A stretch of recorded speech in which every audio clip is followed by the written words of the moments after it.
Bueno, ahora vamos a ver algunas cuestiones referidas a una línea de dispositivos de conectividad que son más accesorios y que nos permitan llevar a cabo la reutilización de materiales, que es muy importante en cuando tenemos obras que quizás ya tienen algún tipo de instalación y, y es necesario quizás reutilizar toda el cableado estructurado o quizás queremos hacer una actualización de un sistema de cámaras analógicas a sistemas IP. Vamos a ver que hay distintas herramientas que nos permitirán reutilizar todo esto y de esa manera aprovechar la infraestructura combinando distintos tipos de esquemas y digitales para de esa manera reducir los costos.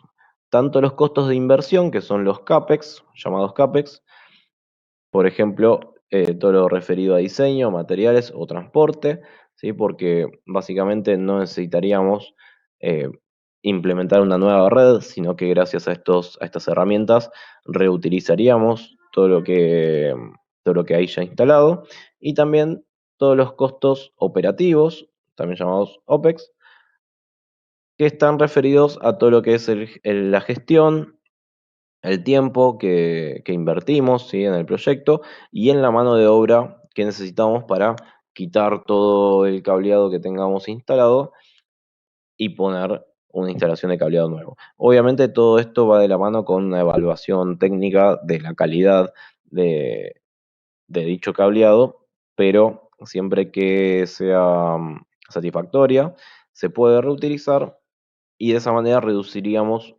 todos estos costos que deberían ser evaluados a la hora de implementar una solución para ver si es conveniente o no, ¿no es cierto?, implementar alguna de estas herramientas.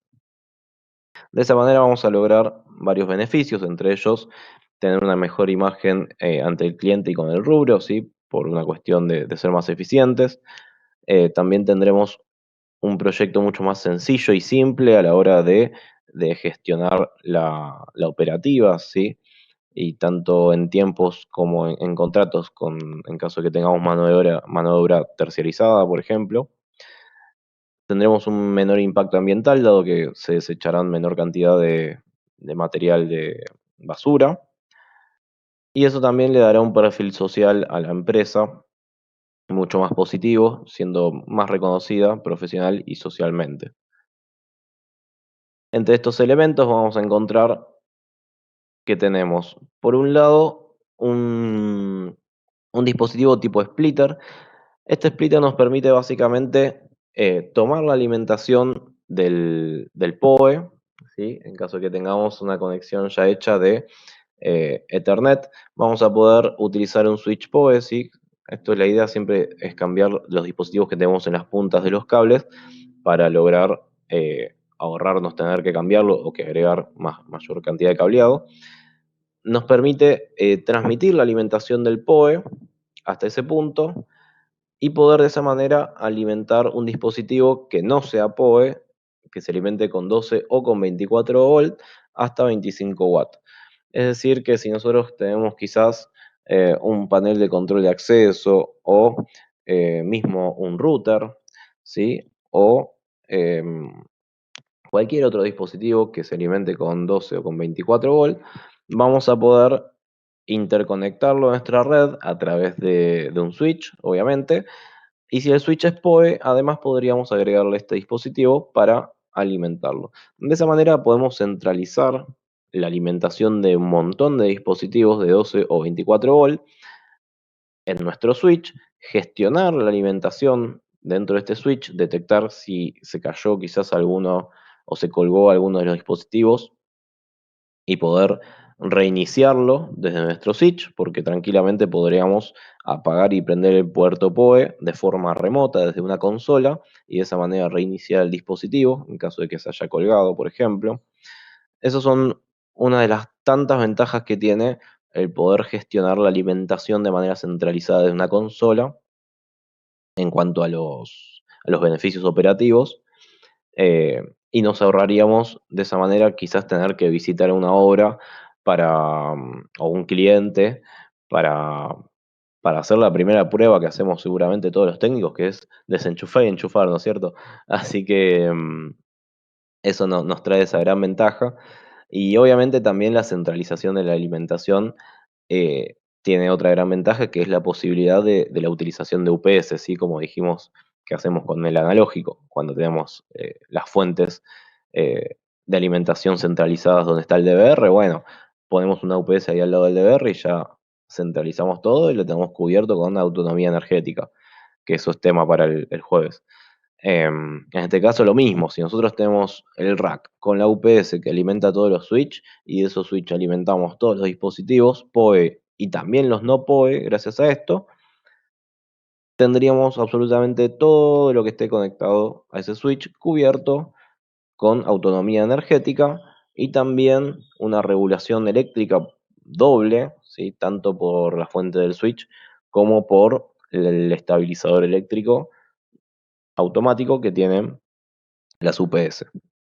Así que es un elemento que nos da mucha ventaja en cuanto a la eh, gestión de la energía en nuestro sistema.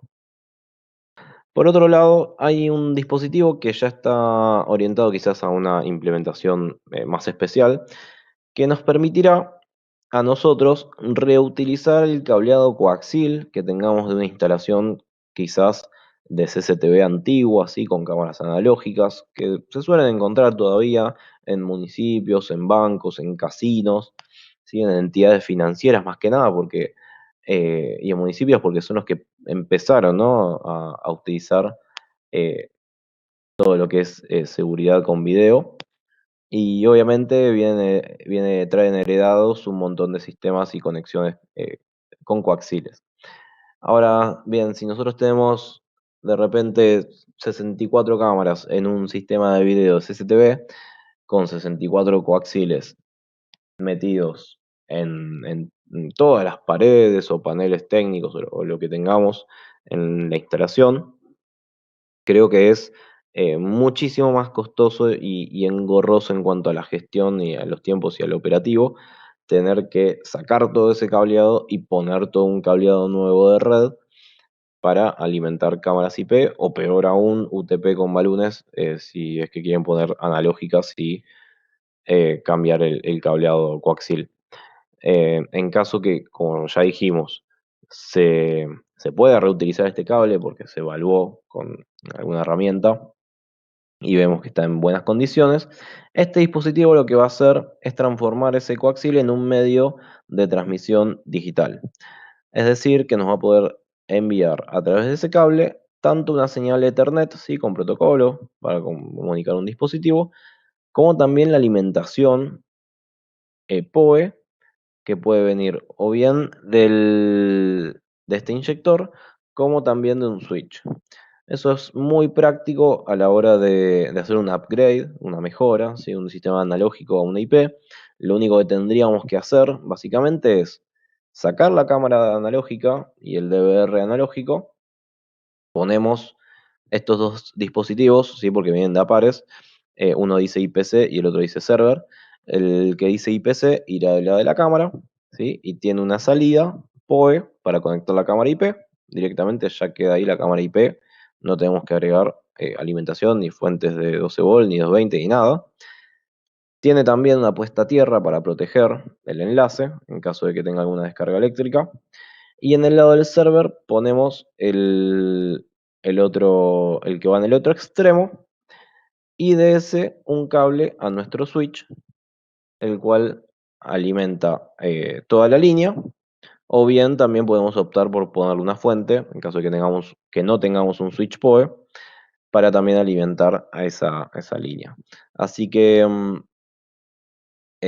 para lo que es el reciclado de todo un cableado es muy interesante esta solución y también nos permitirá cubrir mucha mayor distancia, dado que este dispositivo no se rige en la conexión del coaxil por Ethernet, ¿sí? No es una transmisión digital, sino que más bien es una transmisión analógica modulada digitalmente. La distancia no está acotada a esos 100 metros que nos dice Ethernet, sino que lo podremos transmitir hasta 500 metros de distancia, ¿sí? Obviamente reduciendo bastante la potencia que llega a esos 500 metros. Hay una tablita que nos dice, en función de la distancia, qué ancho de banda llega, que es hasta un máximo de 56 megabits, que para una cámara, de nuevo, nos alcanza y nos sobra, y qué potencia llegaría también en ese borde. Así que después eso lo podemos revisar también. Acá tenemos un esquema de implementación con el splitter, ¿sí? Fíjense que sale el switch, el cual se conecta al grabador, y con un solo cable transmitimos Ethernet y alimentación continua a través del PoE. Si bien justo estos ejemplos son todos equipos que hoy tenemos tipo PoE, también se puede poner un control de acceso, un radioenlace que no sea PoE o cualquier otro tipo de dispositivo. Y en este otro esquema mostramos un ejemplo de conexión con cable coaxil, ¿sí? Y fíjense que uno a la derecha se conecta a la unidad SB directamente al switch y se alimenta de ahí, cable coaxil hasta el módulo de la cámara. Y lo mismo con el ejemplo de la derecha de todo, que se conecta al switch y tiene su propia fuente, ¿sí? Esas son las dos alternativas. Otros dispositivos de expansión que ya son quizás no tan especiales, sino que son más básicos, por así decirlo, son los extensores y los protectores de conexión. Básicamente el extensor es como si fuese un switch de dos puertos, ¿sí? Nosotros conectamos de un lado, de donde vengamos, con PoE, desde un switch PoE. El equipo se alimentará y repetirá la señal otros 100 metros. Y así podremos poner hasta 3 consecutivos para transmitir PoE y transmisión de datos hasta un total de 400 metros, ¿ok? Porque tendríamos 100 metros, uno, 100 metros, otro, 100 metros, otros 100 metros. Dispositivo. ¿Está bien? Mayor distancia no llegaría a cubrir por una cuestión también de caída de tensión. ¿Sí? Estamos en la misma siempre con el tema de la caída de tensión y todos se alimentan de la línea PoE, es decir, que no hay que agregarle una fuente. Eso es bastante útil en caso de que tengamos justo algún caso de alguna cámara o domo que está a tal distancia y no llegamos con el switch, o porque no tiene el modo CCTV, o porque justo quedó más lejos. Y finalmente el protector, que tiene la misma formita, por eso quedó ahí en el esquema, es algo que recomendamos poner siempre, siempre que se hagan tiradas de más de 20 o 30 metros aéreas en el exterior o cerca de postes, de antenas, porque suelen recibir descargas eléctricas los postes, ¿sí? O las torres, y aunque tengan pararrayos y la descarga con jabalina a tierra correspondiente, toda esa cantidad de corriente que se descarga a la tierra y que pasa cerca del poste, indefectiblemente por inducción va a generar corrientes en nuestro cableado, ¿sí? Y si la extensión es muy grande, esa corriente va a generar una tensión y esa tensión puede llegar a quemar nuestros dispositivos. Así que es importantísimo siempre que en este tipo de conexiones en exteriores, y más si el dispositivo lo amerita, porque es un domo PZ que suelen ser bastante costosos, protegerlos con este tipo de elementos que nos aseguran que no le pase nada a nuestro dispositivo. Luego también tenemos un dispositivo que es relativamente nuevo, que es un extensor PoE con derivación, es decir, que es igual que el extensor repetidor que vimos antes, solo que además, en lugar de tener una sola salida, tiene dos. Este nos permitirá conectar varios también en hilera, y en cada punto, en cada uno de estos, podremos conectar una cámara, por ejemplo. Entonces, de esa manera podremos tener una conexión de 100 metros, una cámara a 100 metros de ese punto, otros 100 metros a otro derivador, o una cámara a 100 metros de ese punto, otros 100 metros a otro derivador, una cámara de 100 metros de ese punto, hasta también 3 o 4 veces, dependiendo del consumo. Y en el lado de la fuente de alimentación, tenemos un nuevo inyector, HiPoE, que está basado en un nuevo protocolo que se comenzó a implementar hace muy poco, que es el de la norma de la IEEE 802.3 BT, ¿sí? Generalmente el PoE era AF, el PoE de 15 watts, AT, el PoE de 30 watts. El PoE de 60 watts no tenía una norma. Esta nueva norma BT es la que implementó la capacidad de poder transmitir hasta 95 watts en un cable Ethernet, que desde mi punto de vista es bastante elevado, pero funciona. Así que esa es la fuente, es básicamente un inyector que trabaja bajo protocolo, hoy en día una norma internacional, y nos permitirá obviamente alimentar o dispositivos mucho más poderosos o también combinarlo con el extensor PoE con derivación para alimentar una línea de dispositivos de alto consumo, que estén separados 100 metros entre cada uno, haciendo todo con un solo cable, que eso es bastante práctico. Acá tenemos un pequeño esquemita que muestra varias alternativas utilizando el repetidor, ¿sí? El extensor. Fíjense que obviamente ya a 400 metros de distancia la potencia que llega, como bien dice arriba, no es la que tenemos a 100 metros, pero bueno, 7 watts y medio suele ser suficiente para una cámara pequeña o un control de accesos. Y abajo de todo también tenemos el esquemita con el epoch, que es el que transmite power y Ethernet sobre el coaxil.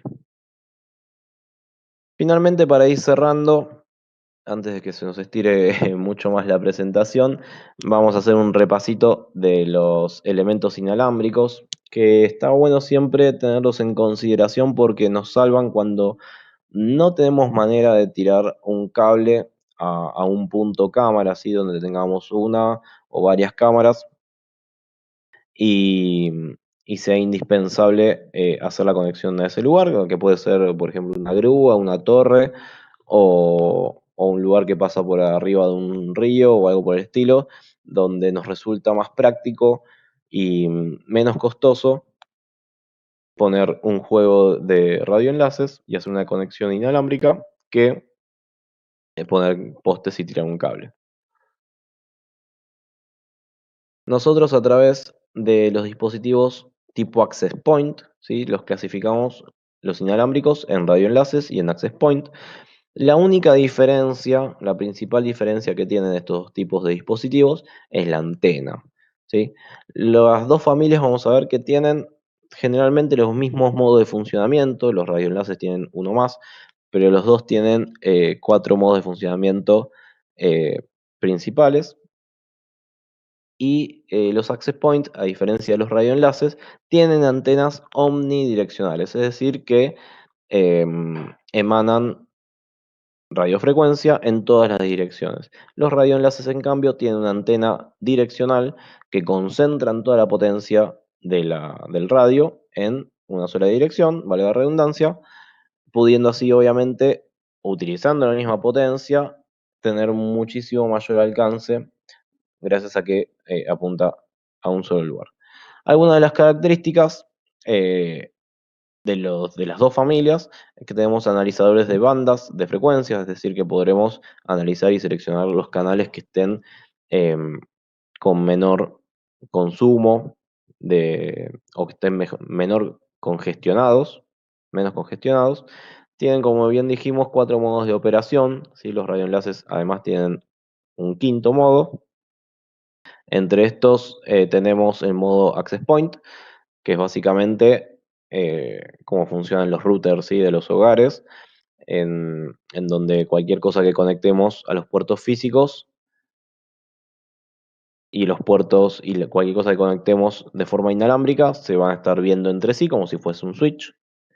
Después tenemos el modo router, que convierte a uno de los puertos físicos en WAN, es decir, que tendrá funciones de router y todo lo que se conecte de manera inalámbrica estará en la LAN. Es decir, que permitirá hacer una subred entre esas cosas que estén en la LAN inalámbrica contra y hacer funciones de NATing, ¿sí? De traducción de direcciones, contra la WAN, que puede ser una red superior, y que eso generalmente se utiliza mucho para separar todo lo que es la parte de seguridad o algunos dispositivos que no queremos que quizás que pueda haber alguien que tiene acceso a nuestra red, ¿sí? Si nosotros de repente tenemos cámaras Wi-Fi o tenemos dispositivos de domótica, se suele implementar esto de crear subredes a través de un router o a través de un access point tipo router, en modo router, para que eso quede en una red aparte y cualquier invitado que se conecte al Wi-Fi o cualquier otro dispositivo que acceda a Internet no pueda tener acceso a esos dispositivos que están en la subred, dado que obviamente se puede restringir. Otro de los modos de operación es el modo WISP, que significa Wireless Internet Service Provider o proveedor de servicio de Internet inalámbrico, que es similar al de router, solo que la WAN en esta oportunidad es inalámbrica. Es decir, que todos los puertos físicos son LAN y la WAN viene de una conexión inalámbrica de tipo cliente. Entonces, mi dispositivo, en modo WISP, se conectaría a otro dispositivo Wi-Fi Access Point, ¿sí? Que le entrega internet, ¿sí? O no, o es un nivel de red superior, y el access point pasa a ser del nivel inferior de la red en todos los puertos cableados. ¿Está bien? Y finalmente el cuarto modo de operación es el modo repetidor, donde todas las interfaces se ven entre sí, las inalámbricas y las cableadas, pero esta vez, en lugar de ser un access point, es un cliente y se conecta a otro access point para darle esa conectividad a los puertos cableados. ¿Sí? Esos son los cuatro modos de operación que tienen todos los dispositivos inalámbricos de Cygnus. Son bastante versátiles en ese sentido, dado que nos permiten adaptarnos a varios entornos o conexiones y también nos permiten crear lo que llamamos access point virtuales. Nosotros en estos access point vamos a poder crear redes virtuales, además de las que ya tiene el equipo, de manera que en estas redes virtuales podríamos darle acceso como dijimos antes, a invitados o segmentar nuestra red en tres redes inalámbricas distintas, que cada una tenga su grupo de IP y que no se puedan ver entre sí, por ejemplo. Vamos a poder hacer que se bloqueen entre sí, que no se vean, o sí que se puedan ver, pero que manejen distintas direcciones. Ya con que tenga distintas direcciones de IP, fíjense que los dispositivos no se pueden comunicar entre sí, si están en distintos segmentos, perdón. También tiene la posibilidad de crear VLANs entre los access point virtuales y nosotros podremos elegir entre cuáles se pueden ver y cuáles no. ¿Sí? Como indica ahí. También si está en modo WISP o en modo router podremos llevar a cabo una clonación de MAC, que esto se usa mucho cuando quizás uno tiene un servicio de internet prestado en un hotel o en algún lugar donde te brindan acceso Wi-Fi a un dispositivo solo, ¿sí? Generalmente te lo fija por la dirección de MAC de tu dispositivo. Nosotros usando los access point como usando la clonación de MAC, por ejemplo, podremos copiar esa MAC del dispositivo permitido y de esa manera nosotros le haremos creer a ese switch o router o lo que haya en el hotel que está controlando nuestro acceso, le haremos creer que el access point tiene la MAC, la dirección MAC address de nuestra notebook, que es la que le habíamos permitido, y luego todo lo que conectemos a ese access point también tendrá acceso a Internet. ¿Está bien? Eso es una para las cosas que se puede utilizar. Toda la configuración se hace por consola web, salvo los radioenlaces, que también nos permite configurarlos por un comando externo, lo vamos a ver. Eh, y tienen también puerto LAN. Bueno, ahora algo que también es muy importante definir cuando tenemos que seleccionar la tecnología del radioenlace es cuándo me conviene utilizar radioenlaces de 2,4 GHz y cuándo de 5,8. Vamos a ver que cuando se crea, en realidad no lo vemos porque es invisible, pero que cuando se crea el radioenlace, nosotros em, se confecciona esta especie de Zeppelin 3D que vemos en el esquema en pantalla, que básicamente es donde se concentra la mayor cantidad de potencia del radioenlace. ¿Está bien?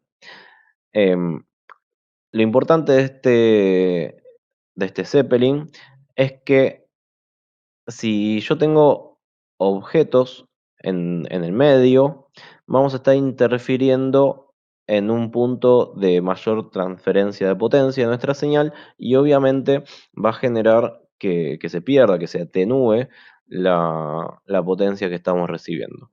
Entonces es importante saber que si en nuestro radioenlace tiene algún objeto en el medio, sea un árbol, una pared, el piso, porque lo pusimos muy bajito, lo que fuere, va a estar haciendo que pierda potencia de señal y eso se puede ver traducido en una reducción del ancho de banda y por ende pérdida de cuadros en caso de cámaras o pérdida de conexión en caso de que sea mucho más grande. Este Zeppelin tiene un radio, ¿sí? Un alto, digamos, que es proporcional a la distancia, ¿sí? Mientras más alejados estén, este radio suele hacerse más grande punto a punto, ¿sí? Es como si yo alejo las antenas, se va a inflar mucho más este Zeppelin. Y también es proporcional a la frecuencia. Como se muestra en la formulita de la derecha, la frecuencia es la inversa de la letra lambda, que es la longitud de onda. Entonces, a mayor frecuencia, este radio va a ser más chico, ¿sí? Es inversamente proporcional. Eh, Eso se traduce en que si nosotros tenemos un radio de 2,4 giga, el Zeppelin, por ejemplo, sería como el que tenemos en la imagen, y si cortamos una feta de este Zeppelin, ¿sí? Nos quedaría un círculo. Ese círculo podría estar ocupado hasta un 20% para tener una buena calidad de señal y hasta un 40% para terminar de perderla, digamos, la conexión entre los radios. Si nosotros ya superamos eso, obviamente ya no tenemos más conexión. Em, en cuanto al bloqueo del área de ese círculo transversal, ¿sí? Si nosotros tenemos esa área, ese porcentaje de área cubierta, ya perdemos el enlace directamente. Y fíjense que si nuestro radio es de 2,4, como esta área es más grande, un objeto de un tamaño determinado va a cubrir una sección pequeña de esa área. Ahora bien, si nosotros usamos radios de 5,8, este círculo va a ser mucho más pequeño, ¿sí? Porque el área, el Zeppelin va a ser más pequeño, y por lo tanto un objeto de un determinado tamaño nos va a ocupar más lugar, más área, mayor porcentaje que el que nos ocupaba en un radio de 2,4. Y eso se desemboca en varias cuestiones que vamos a ver ahora en una comparativa de las ventajas y desventajas de cada una de las frecuencias. Alguna de las pros es que la de 2,4 tiene mayor tolerancia a obstáculos, precisamente por esto, para a que un mismo obstáculo representa menor proporción de ocupación del área. Tiene una mayor, menor atenuación en la distancia, eso que nos da mayor alcance, ¿sí? Generalmente todos los fenómenos físicos que ocurren con una frecuencia menor, ¿sí? Que tienen una onda de menor frecuencia, se atenúan menos que los de altas frecuencias. Y eso se puede verificar con el sonido, por ejemplo. ¿Sí? Cuando nosotros estamos, hay alguien escuchando música en una habitación de al lado, lo más probable es que lo que más escuchemos son los graves y los agudos no se escuchan porque son absorbidos por todo lo que hay en el medio. En el caso del radio pasa lo mismo. Si nosotros tenemos ondas más largas, ¿sí? O sea, de menor frecuencia, van a atravesar más objetos. En caso de que sean ondas de mayor frecuencia, van a atravesar menos objetos. Los de 2,4 son bastante más compatibles con la mayoría de dispositivos que hay, tipo clientes, ¿sí? Aunque hoy en día ya hay bastantes también de 5,8. Suelen ser más económicos y algunas de las contras es que son bandas, por el mismo motivo de la compatibilidad, que están muy congestionadas, muy congestionadas. Es decir, que si tenemos lugares donde hay muchísimos routers de clientes, de muchos departamentos, por ejemplo, quizás a veces conviene usar de 5,8. Y tienen una mayor zona de Fresnel, que es ese Zeppelin que les habíamos mostrado antes. Y básicamente la contra de eso es que a mayor zona de Fresnel tendremos un área mayor y mayor probabilidad a que sea ocupada por algún objeto, ¿no es cierto? O mismo por el piso. Si nosotros estamos haciendo un radioenlace, tenemos que tener en cuenta esa distancia, ese radio, que va a ser la altura mínima de instalación de nuestro radio. Y mientras más lejos estén, entonces más alto deberíamos instalar nuestra antena. En el caso de la banda de 5,8, una de las principales ventajas es que son mucho más rápidas, ¿sí? Al tener mayor frecuencia, el ancho de banda disponible es muchísimo mayor, mucho más rápido. Es una banda mucho menos congestionada, porque es menos popular, básicamente. Es, tiene una inmunidad mayor ante interferencias, dado que precisamente es una banda menos congestionada. La zona de Fresnel es un 36% menor, ¿sí? Eso sale de la cuentita que vimos antes. Lo cual es una pro y también es una contra. A ver, es una pro en el sentido de que es más direccional. ¿Sí? Si nosotros tenemos quizás que pasar un radio entre un espacio entre dos edificios, por ejemplo, quizás sea más fácil con un radio de 5,8.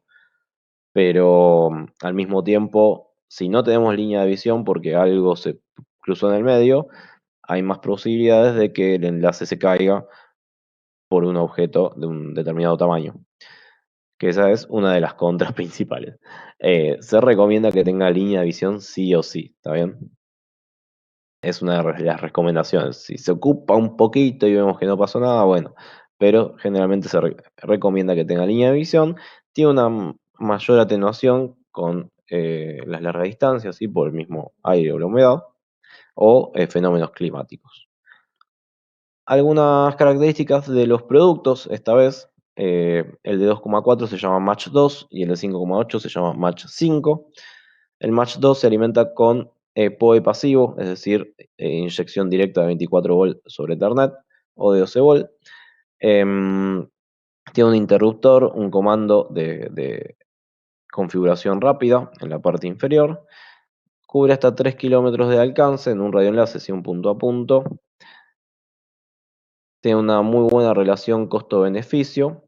El área de cobertura, sí, el ángulo de cobertura es de unos 60 grados horizontales y tiene una función de tracking de señal para ver cuál es el punto de mayor transferencia. El Match 5 además nos permite alimentarlo con PoE activo, ¿sí? Nos permite conectarlo a un switch PoE para ser alimentado y conectado. Tiene hasta 3,5 kilómetros de alcance. Esto no tiene que ver con la frecuencia, sino que tiene una antena y un chip más poderoso. Tiene un modo de configuración de punto cámara, que el otro no tiene. El ángulo es un poco menor, ¿sí? En caso de que queramos hacer un punto multipunto, es más acotado los puntos remotos que querramos cubrir. Y al igual que el Match 2, tiene la función de signal tracking. Acá vemos cómo tenemos en los equipos nuevos el comando de configuración rápida, en la parte inferior de la antena, que básicamente son dos pequeños botones y un display que nos permitirán seleccionar el canal de frecuencia sin tener que entrar al web service, que eso es muy bueno.